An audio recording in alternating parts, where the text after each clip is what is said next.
It's green for go. They're racing. He says go. He says ta-da. And Tiger Tara roars away from them on the home turn. Here comes another big boil over. Equine athleticism at its best. The king is in the castle once more. This is in one race. The rest are almost in another postcode. She is a star with a capital S. It's going to be a triple treat, a miracle three-peat. Ladies and gentlemen, you have witnessed history here at Menangle. What about that? It's getting right up on the sprint lane and it's going to bolt in. Hello and welcome to episode 98 of the Sprint Lane podcast for Harness Racing New South Wales. This is the Sunday session. My name is Greg Hayes, and for the next half an hour or so, I'm going to talk harness racing. A week is a long time in harness racing, and especially the Eureka, with another two horses being stamped as starters since last week's podcast. Got a sniff of the story that Singo was ready to go last Sunday after the podcast was recorded, and it proved to be on the money when only hours later it was announced Don Hugo would be racing for John Singleton in the Eureka. Singo has gone a totally different path this year. Last year the Singo was run, and from that race Captain Hammerhead got the slot, but this year Singo has decided to go down a different alley. It's no secret John's doing it incredibly tough with the breakdown of his marriage and the death of his daughter at Westfield Bondi earlier this year. And the last I read, he was in the US getting some professional help. Now, he obviously has a team of advisors in Australia in regards to the Eureka, and they have been busily working behind the scenes. So I'll talk more about that a little bit later in the podcast. Then last night at Albion Park, we saw the Racing Queensland slot filled after the running of the Hayden. Free Thinker gives Kevin and Kay Seymour another chance to win the world's richest harness race after it narrowly scored in the qualifier at Albion Park on Saturday night. Free Thinker raced in the Hayden as a 3-year-old, finishing 8th behind Speak the Truth, another one that comes back as a 4-year-old and is better for the experience, but is only competitive when it's 4. 12 months later, more mature, physically stronger, the horse returned and booked his ticket to the biggest race in town later in the year. So where are we with the Eureka to date? We've got the Soho Standard Breds. They've got Never Ending from the West. Cordina Racing, they've locked in Captain's Knock. Aaron Bain Racing and Summit Bloodstock have the Lost Storm. The Tab's got Frankie Ferocious. Singo's got Don Hugo. And Racing Queensland has Free Thinker. So the slots left to fill belong to Wayne Loader. He did have Extreme C until it broke down. Taz Racing, Kevin and Kay Seymour, and Team Zav. Now, in regards to Team Zav, their horse Petrarca resumed at Melton on Saturday night and failed to run a place in an 80-89 race. I don't think there would be too many alarm bells in the camp just yet, as the horse was first up since the Vic Derby, but the other horse Danny Zavitsanos is reportedly interested in securing for the Eureka is the 4-year-old High Above, who never looked a winning chance at Melton on Saturday when it was defeated by the 3-year-old He's From Heaven. You'd have to think Petrarca's in the box seat to race for Team Zav. The Tasmanian slot, that'll be secured by the horse that wins the Bow Tide. So basically it's the Seymours and the Loaders, the two slots remaining. Closer to home at Menangle on Saturday night, it was Will Rickson dominating while Hart and Callaghan were away. No surprise really, quality driver, produced some pearlers to pick up another 3, while young reinswoman Ash DeLoza brought up her 100th career winner as a driver, as Major Delight took out the stylish Memphis Stakes. I'll have a full review of Menangle later in the podcast in the Menangle Express. Plus, I'll give out my Driver of the Night, Best Beaten Effort and Best Win of the evening in that segment too. New South Wales had another huge night at Albion Park as the Queensland Winter Carnival rolled on. The main race was the Sunshine Sprint. I think we're running out of superlatives for Leap to Fame. He got handed the lead soon after the start by District Attorney, but keep in mind, he then had to cop heat from Hi, My Name is Jeff, who sat parked, and then hold off District Attorney, who had the cold sit on him throughout. Now, it was interesting listening during the week. Gareth Hall was able to get Jason Grimson for a good interview on SEN. If you haven't heard it, go and find it. It was a really good insight into Jason. Gareth asked all the questions you want to hear. He mentioned the incident in Queensland in the bar, asked Jason who his number one driver was right now, and if you haven't heard the interview, Jason's answer was Cam. And Gareth also asked him why he thinks he's got this knack of turning around horses or improving horses. It was really good listen. Now, in that interview, Jason was really bullish on the chances of District Attorney in the Sunshine Sprint from the draw. So don't get too wrapped up in people saying Leap to Fame was handed the lead in the race before they'd gone 400 metres. Jason Grimson, he'll front up with another bunch of soldiers in the Blacks Are Fake, headed this time by Swayze, who was never going to target last night's sprint feature. So we'll see Leap to Fame go around in the Blacks Are Fake next week. Must say, it's been a really good carnival so far. Kerry and Robbie Morris, they won the first at Albion Park with American Spirit. Captain's Knock was beaten Nylash in the Sunshine Sprint Consolation. Former New South Welshman David White won the 3-year-old feature with Major Hot. Luke McCarthy won the Group 1 Golden Girl with I Keep Smiling. Great drive by Luke. Summed that race up perfectly. Got the run of the race behind Artie's Express and Ladies in Red, who was in front. Sweet On Lexy won the Paleface Adios for Bernie Hewitt. Good to see. London to a Brick was third in the Trotters Sprint. Ricky Alcham won the last with Van Basten. So all in all, it continued what has been a great week for New South Wales after the terrific result in the State of Origin on Wednesday night. So, importantly, who's on the podcast? Who are we going to hear from today? Sweet On Lexy won the Paleface Adios for Bernie Hewitt. Owner Lex Crosby is a man that I've known for quite some time. I first met him when he was the president of the Eureka Harness Racing Club more than 15 years ago. Really got on well with him from the moment I met him, and it was great to see him win a good race on Saturday night. So I'm going to speak with Lex today. He's quite an emotional man, and we're going to have a chat about Sweet On Lexy and his involvement in the sport.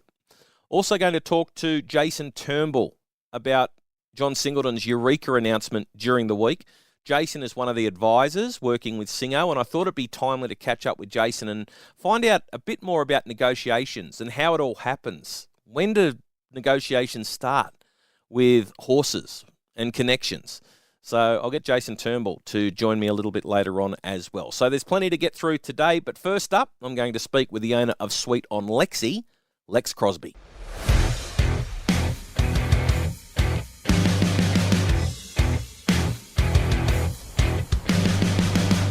They have 500 metres left to run. The Wayne Wilson Memorial Paleface Adios Classic, and it's the local colt in front. Fate awaits, but going up on the outside is Sweet On Lexy, and he throws down a big challenge. The speed's on now. 28-2 third quarter. Bittersweet right behind them. 40 Love fourth. Hesitate, Dance with Karma. Fire Razor, they're into the home straight. Fate awaits just in front of Sweet On Lexy. Bittersweet takes her shot on the inside. Sweet On Lexy drives to the lead. Fate awaits out of answers. Bittersweet starting to pick up. Hesitate flying. Sweet On Lexy. Sweet On Lexy scores, beating Hesitate or Bittersweet. Love to see good people winning good races, and Sweet On Lexy got a big one at Albion Park last night, taking out the Paleface Adios, the Group 3, and more importantly, shows that he's right on track for the Proto Star next week, and Lex Crosby's joining me to have a chat. Congratulations, Lex. Well done.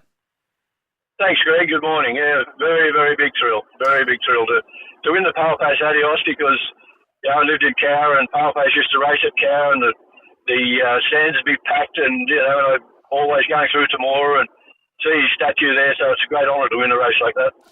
Mate, this horse is pretty special to you. Well, the whole breed's special to you because it's been in the family so long. Yeah, 70 years, Greg. In 1955. Dad bought a mare called Winston Like, and this fella's the 9th generation of that mare. I've got 10th generation at the moment, but he's 9th generation. And his mother won the Canola Cup and was a very good mare to us, so gave us a lot of thrills too. And obviously that connection with the Hewitt family as well, because you've raced horses with them for a little while now. Yeah, it's great. The first time I ever met Bernie was the first year I was president at Eureka, and it was the first year we had the carriage. And Snazzy Shannon won it. Of course, the Neils weren't there and had no one to go in the carriage. And it was a non-tab at that time, and Bernie had a drive in the last, but he got rid of that drive and came in the carriage. Came back to the Central Hotel that night, and I met him, and I said, I've got this little 2-year-old Bernie, would you train her? I never thought Bernie would train one for me. And he said, yeah, I'll take her. And that was Lexi's Laughing, and she was the beginning of these sort of horses. That's a great story. What about this bloke? Because he went to the trials on a number of occasions before he finally debuted, and then he comes out at Bathurst and he wins narrowly first up, and then you went to the Sapling Stakes at his second run, and nothing went right that night. He had a few issues there, Greg, with his mouth, and between his last trial and his first start, actually. So he's had problems ever since, but Burns now got that sorted out and he's starting to race truly. So I knew he was a good horse, Greg, when after one of his trials I said to Bernie, how good is he, Bern? And he said, he's very good. And that's Bernie doesn't say things like that, so that buoyed me, yeah. So going into last night, there was obviously no lead for the horse, and it looked like he was going to have to do it tough, and that's exactly what happened. Yeah, no, he toughed it out. When he was up there, I thought, oh, dear, he can't do it against these horses because, they're racing against the, cream of the 2-year-olds, and he just did. He just toughed it out and just kept going, and when he put it to fader weights there coming to the turn, he really just laid down and he just tries. So all systems go to next week now? Hopefully. Haven't spoken to Bern this morning, but hopefully he's pulled up well. And, it's going to be a big task next week. When you get the two other Victorian horses coming up, and Alan with Barney went very well at Penrith the other night. It's just a star-studded field, but just to be in it, Greg, and this is what you have horses for, to be in a race like this, and it's fantastic. But it all comes down to the draw and the way the races run when you're in against those sort of horses. Your love of harness racing obviously was bred into you, but at times that you're a busy man. You don't you don't have to spend your money in harness racing. What is it that keeps you coming back to harness racing? Mum and Dad. When I was a little boy, I grew up, we had a dairy farm at North Rocks near Parramatta, and Mum and Dad, between milking, would go to Menangle. And, before I started school, I knew all the horses. I had photo of Laurie Moles up on the wall, and I just knew all the horses, and every time we win a race like that, all the thoughts go back to Mum and Dad. And when I was growing up, I'd stand at a gate in the paddock with Dad looking at a foal. And in those days, foals didn't pace very much. And they take half a stride pace. And Dad'd say, look at it pace, it'll win you in a minute. all those thoughts come back to you every time we win a race. And just in our colours that we raced in. The very first horse that we trained, the family trained, and that was the first foal out of the first mare. And my brother had his first drive in those colours at Fairfield Gymkhana. The mare fell, rapid play, she fell. She never raced again, and my brother never drove again. So it's just all those little things, all the way through. You never thought about turning your hand to driving or training? No, I trained, bred, trained, and owned greyhound winners. Bred, trained, and owned thoroughbred winners, but only bred and owned harness racing winners. Really? Like you never, the bug never bit you to maybe have a go at training one when you were a younger man? I used to drive them in work, because my brothers used to train them. I used to drive them in work, but I never got into, I liked the thoroughbreds because I used to ride all my own work with the thoroughbreds, and I liked them. And it was only when Dad died and Mum took over the good mare's big sister, who's 2 or 3 generations back from this one, and then Mum passed away, and big sister was going to be sold, and I said no, she's not going out of the family, and I took her over and started breeding. So that was back in 1993, and I took her over. And so what's the plan? You every breeding year you put a couple of the mares in foal, or as many mares as you've got there? Like, how do you work out how many foals you're breeding each season? I keep keeping fillies. That's the problem. Last year I didn't have a very successful breeding season, but I sent out, I think, 5 mares and only got 3 in foal. And the year before I've only got 1 foal, but I've got 4 nice yearlings coming along at the moment, and I'll probably send 5 or 6 out this year. So, how do you choose your stallions? I choose a stallion on what I can get a good Lexi name from, Greg. So if it combines well, that's where you go. Yeah, like Sports Writer, read about Lexi, Sweet On Lexy. Wrong with Joe, I'm with Lexi, There's no science. No science. Wow. And what about when you were a galloping trainer? What sort of success did you have as a trainer? Well, I trained when I was young and won about 15 or 16 races just on my own. But when I turned 60 12 years ago, I wanted to get my trainer's license back again. So I bought a filly, a 3-year-old filly, for $1,500, won 4 out of the first 5, took her to Randwick for the Adrian Knox, the day that Black Caviar had the last start. And, she won the Cobar Cup, the Orange Picnic Cup for me. And, yeah. Well, and you obviously you get on very well with horses. You were saying before that you used to ride them in work back in the day. Yeah.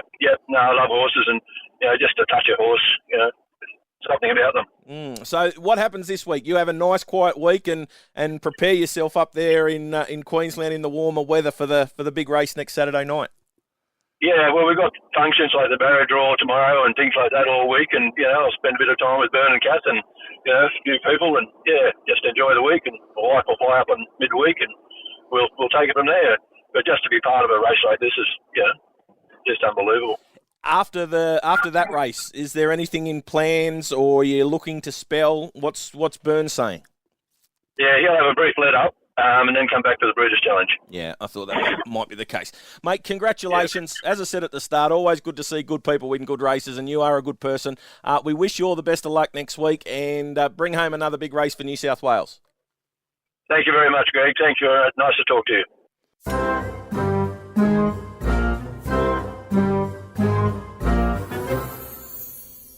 Don Hugo's really applying heavy pressure. Whisperer Secret goes hard. He's only a head away on the outside. Soho Spectre's giving ground. Rock and Roll Hammer is third. Eroda's deeper out. Captain's Knock. He's starting to loom danger now. For Real Life held up between runners. Frankie Ferocious gets onto the back of Captain's Knock. RD's Flash blazing home. Always Smoking. Luxor Turner. Something's gone amiss. 27 and 4 off the back. It's still Don Hugo. Don Hugo at the top of the lane. Leading the way by ahead. Whisperer Secret trying to reel him in. Eroda. Captain's Knock is starting to let down. Don Hugo into the home straight. Claimed by Whisperer Secret. Eroda went to the inside. Don Hugo. Whisperer Secret. Don Hugo. Whisperer Secret. Whisperer Secret takes the rising sun. Whisperer Secret beat Don Hugo. Well, the most flamboyant and high profile of the Tab Eureka slot holders, John Singleton, has changed tack this year. Singleton and his team of advisors created a qualifying race dubbed the Singo to choose their slot runner in last year's inaugural running of the $2.1 million Tab Eureka. This year, they have opted to hand pick a partner, landing on the luckless and very much in-form 4-year-old Don Hugo.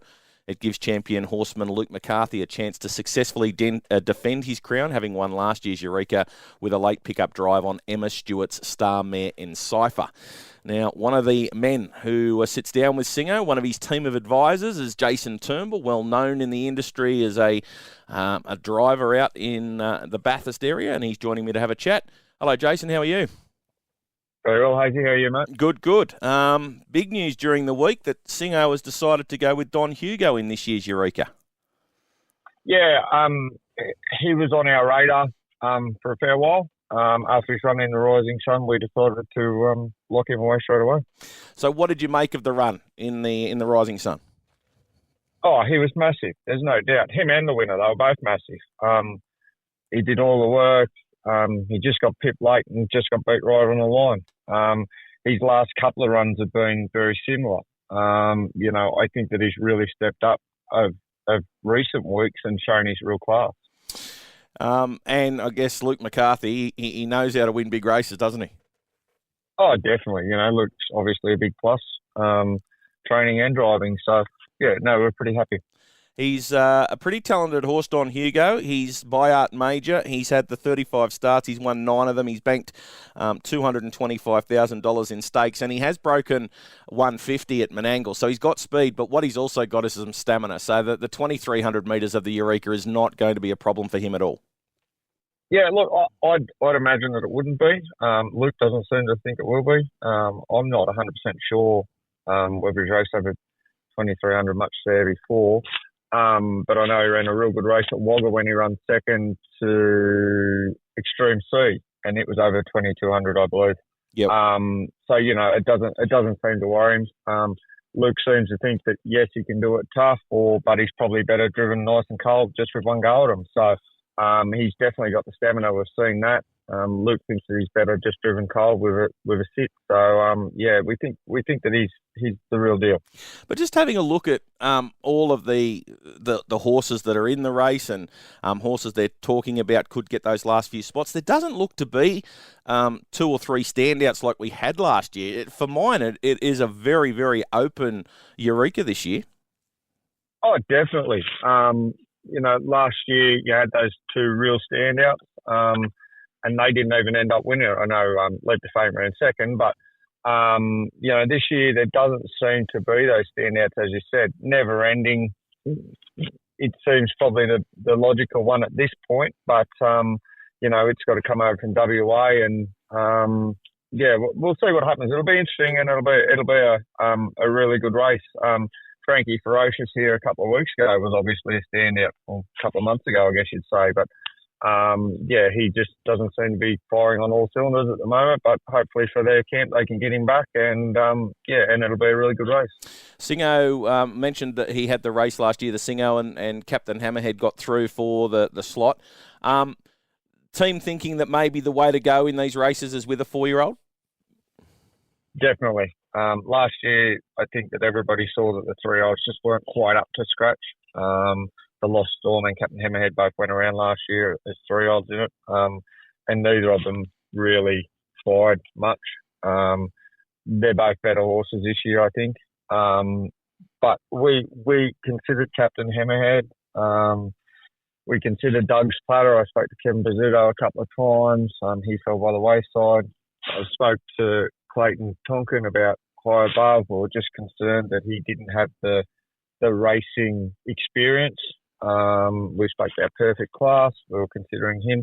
But yeah, just the way Don Hugo went the other night, we were just really happy with the run, and we thought we'd snap him up as soon as we could. It's quite interesting to hear that there's a fair bit of toing and froing going on behind the scenes that a lot of the people don't hear about, in terms of slot holders talking with connections to see if they're interested and where they gauge the horses at the time.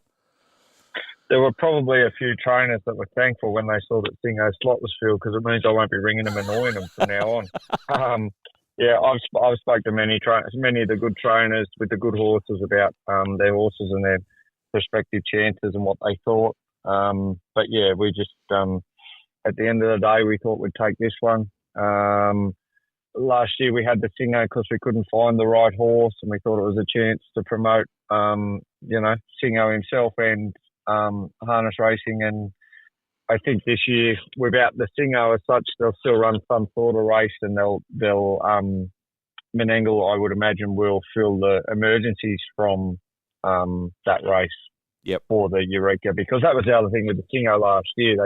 They took the first 4, besides the one that Singo took, they took the first 4 to fill the emergencies. So I believe they're going to do a similar thing this year with whatever's left over.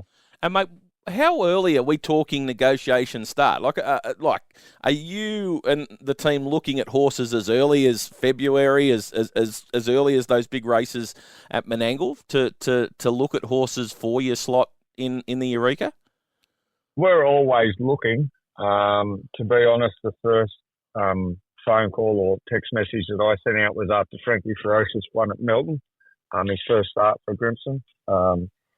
I tried to get on to Jace. As we all know, that's not an easy thing to do. But he did respond back. But then, I spoke to the owners of Frankie Ferocious probably a couple of weeks after that race at Melton. So, yeah, we're always sort of looking, got it in the back of our mind. But, we sort of, we get to this point of the year and it's like, well, we need to find something. And that's what we did. And then there's negotiations, obviously, into the split, isn't there? It's not just a simple, we want you in our slot. Then you've got to sit down and talk numbers. Yeah, well, that's what happened with one of the other horses that we were negotiating for. We didn't feel that the split was right, so we went another way. And, but you do have to negotiate. And, we put up or Singo puts up the 100,000, so we want a fair slice of the pie, I guess you could say, for him, so that he has every chance of regaining and making money off his $100,000 investment. Yeah, it's another layer that probably a lot of people don't think about. It's quite interesting as the race gets closer and closer. Mate, great to catch up with you today. All the best of luck in the Eureka for Singo and Singo's team, and I'll catch up with you soon. Thanks very much.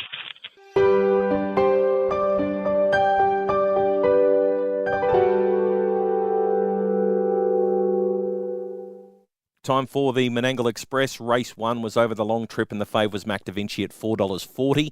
There was speed early from Pete Said So and Boom, but it was Pete Said So who crossed. Star Major didn't get involved early, but once Pete Said So was in front, rolled forward and got the top, turning into the straight the first time. So the pegs, it was Star Major, Pete Said So, Boom, Mac Da Vinci, Malcolm's Rhythm and Jillaby Sylvester. Running line was Master Catch, Our Money Rocks, Where You Been Boppin', JOK. 50.1 the lead time and then 2 slow quarters, 30.5, 28.5. They got going at the cages. Star Major was being urged along in front. Our Money Rocks was out before the turn. Where You Been Boppin' and JOK fanned wide as they swung. 27.2 round the corner, up the straight. Pete Said So got away from the inside and went out after the leader. Where You Been Boppin' and JOK came together down the outside. Malcolm's Rhythm had to establish a run. Mac Da Vinci couldn't pick up when he got clear. Pete Said So too good. 27.5 home, 154 6-mile rate. His recent form will see him pop into stronger horses in the near future, but his racing pattern makes him a chance from a good draw most weeks. Race number 2, Fiamma, was the $2.80 favourite, and it was back to the mile. Speed early from Fiamma, who crossed and got the lead off Arden's Ace on the pegs. Fiamma, Arden's Ace, Jillaby Nitro, Dance and Deliver, Montalbano, King Tiger, Running Line, Perfect or Pitch Perfect, Joni N, Surface Delight, Double Act. 27.2 first quarter, followed by 30.6 second quarter. So it was set up for those at the front of the field. Joni N was out and running before the turn, surprisingly. Surface Delight and Double Act fanned as they swung. 28.8 for the third quarter. Made it a real dash home. Fiamma looked to be in a bit of trouble at the 100, but found when needed and held on, recording a slick 26.8 final quarter, 153 4-mile win. Unlucky runners galore here. Let's go inside to out. Dance and Deliver never clear. Jillaby Nitro, no clear run. Montalbano never fully tested. Surface Delight ran home in some very slick sectionals for second. I like the way Double Act got home for third. Dead heating with Pitch Perfect, who battled on well too.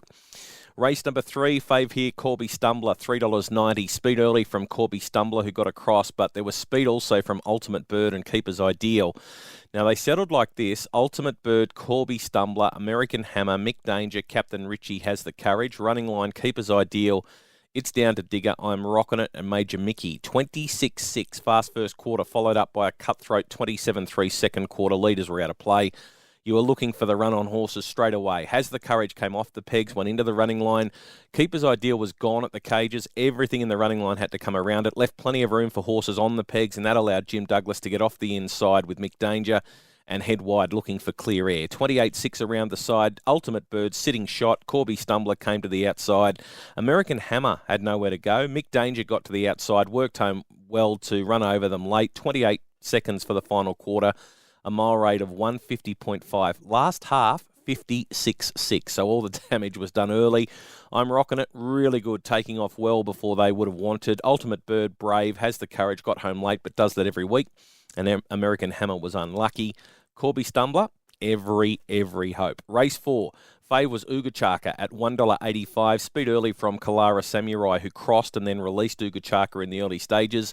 Pegs, it was Ugachaka, Kalara Samurai, Smooth Buzz, Pops Boy, Norwester, Sheffield Sparky. Running line was Next to Me, Winona Ryder, Tishan Raider, and Captain Tom. 27.4 first quarter. And as they got to the 1,000, Smooth Buzz, there was enough room for it to come off the inside, and it went into the chair. 29.3 second quarter.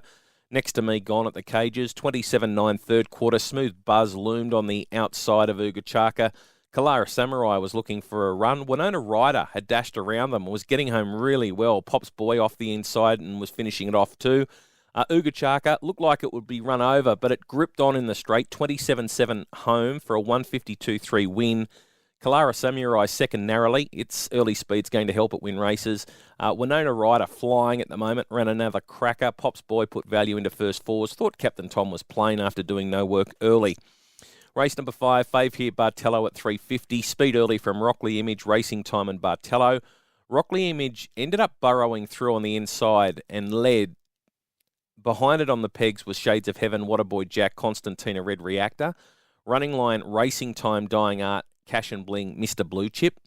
Bartello was out 3 wide and kept progressing forward. 27.8 first quarter. Bartello got to the chair and then was waved onto the front by the 900 metre mark. 28.9 second quarter. Dying Art was out on the apex of the turn from the 1-1.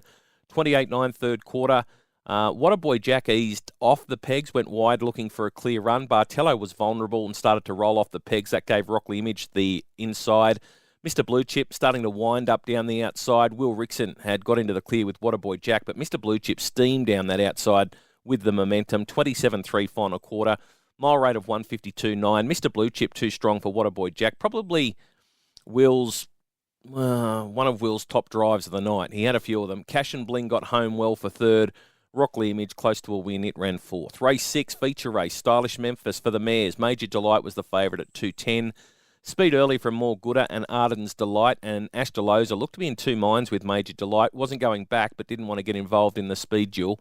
They settled like this on the pegs. It was More Gooder, Maria Alagonda, Delightful Star, Total Diva. Running line was Arden's Delight, Little Bliss, Carrera Sunset, and Paz de Cheval. LaBelle B.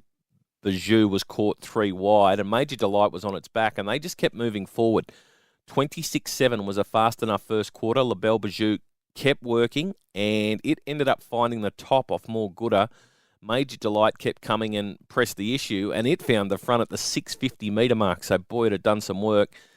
Although 29.2 only the second quarter, so it wasn't as fast as it looked with all the moves on the TV. LaBelle Bijou looked to be struggling at the cages. Par de Cheval was off 3 wide before the turn. 27.8 third quarter. Major Delight had set up a nice lead. Arden's Delight was under pressure. More Gooder couldn't find a run. Little Bliss had found a split and was chasing out after the leader. Total Diva followed it through. 27.2 up the straight for a 150.9 mile. Good effort by the winner, Major Delight, and 100 wins for Ash Deloza.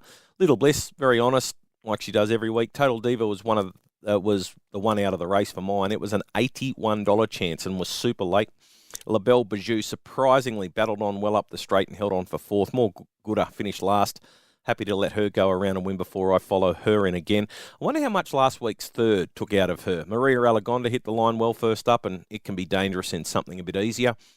Race 7, Fave here, My Ultimate Carter at 2.30. Speculating buzzed across from a wide draw and was able to lead before looking for some cover. And the first horse there was Sunday Morning. So on the peg, Sunday Morning Speculating, Vinky B, Rosberg and Take a Hike. Running line was My Ultimate Carter, Our Ideal Dream, Way Out West, He's Dusty, Bar O'Reilly. 27.9 followed by 30 seconds for the second quarter. With the fave in the chair, there were no moves. 27.9 third quarter. My Ultimate Carter looked flat on the turn. Sunday Mornings rolled off the inside, presenting a run to Speculating.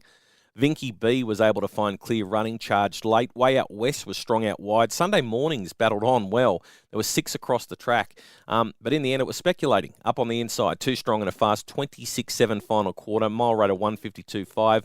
Vinky B low flying at the moment. Ran second. Just keeps putting in strong performances every week. Way Out West racing well. Sunday Mornings surprised me, holding on for fourth. My Ultimate Carter shouldn't be fave again in that grade for a while. Race 8, fave was Hot to Trot at $2.70. It was for the Trotters. There was speed early from Super Service and It's Fergie Time, but Rickson on Super Service did not want to hand over to It's Fergie Time. They grabbed hold with It's Fergie Time, and it looked to go 3 pegs, and it got there, but what happened then was it exposed She's a Pleasure, and it raced forward and grabbed the front. Rickson happy to hand over to it, and that left She's a Pleasure in front of Super Service, Electro Jet, It's Fergie Time, Aldebaran Jensen. Running line was Hot to Trot, Gunner, Affair to Cover, and Chief Running Cloud, Pharisee, galloped as the starter said go. First quarter, 28.7, then 30.3. No real moves around the side, 29.1, and as they swung for home, It's Fergie Time was off the pegs and got clear. Super Service was coming around the leaders and had to push It's Fergie Time out of the way to get into the clear to run out after She's a Pleasure and Hot to Trot. Once it got clear, Super Service accelerated to win to give Will Rickson 3 for the night. Hot to Trot was second. She's a Pleasure held on for third. Chief Running Cloud made a lot of ground up from the tail of the field. Best winner of the night, Major Delight, made to work pretty hard to find the front. Didn't get there until the second half of the race and still proved too strong. Had a bit on its rivals, but still ran a quick time on a cold night. So we'll go best winner of the night, Major Delight. Best beaten effort of the night. A few get a mention here. Surface Delight was good. I'm rocking it. It can win the final next week. There were heats run all night for the final. What a Boy Jack was a great drive and nearly pinched it. Chief Running Cloud was really good too. But I'm going to go with Total Diva out of the mares race. Gee, I thought her run was good. She really rocketed home. So despite not running second, I think Total Diva might be the one to follow out of that.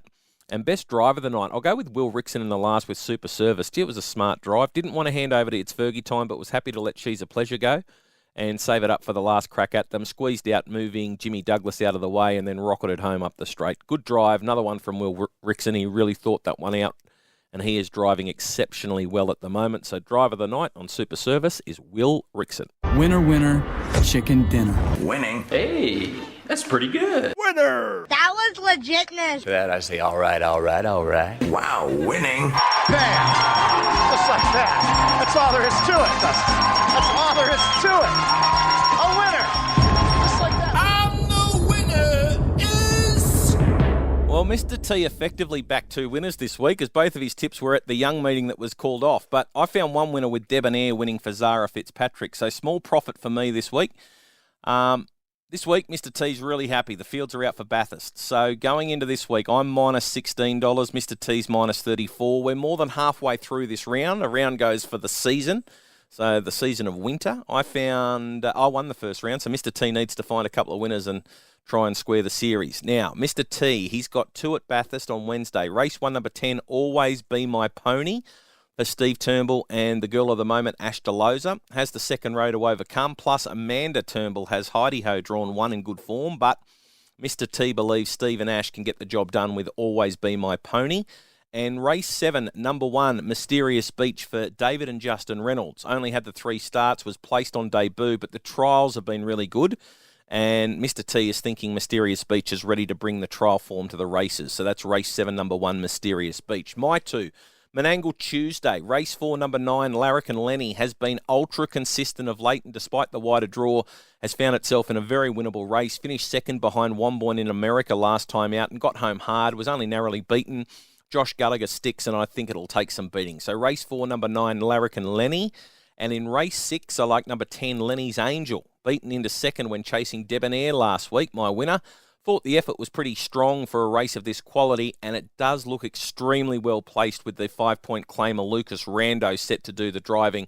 No surprise to see it make a mid-race move again and take some beating. So race 6, number 10, Lenny's Angel. That just about wraps up the podcast for another week. Thanks to Lex Crosby and Jason Turnbull for joining me, and I look forward to having your company again next weekend for another episode of the Sunday Session. Bye for now.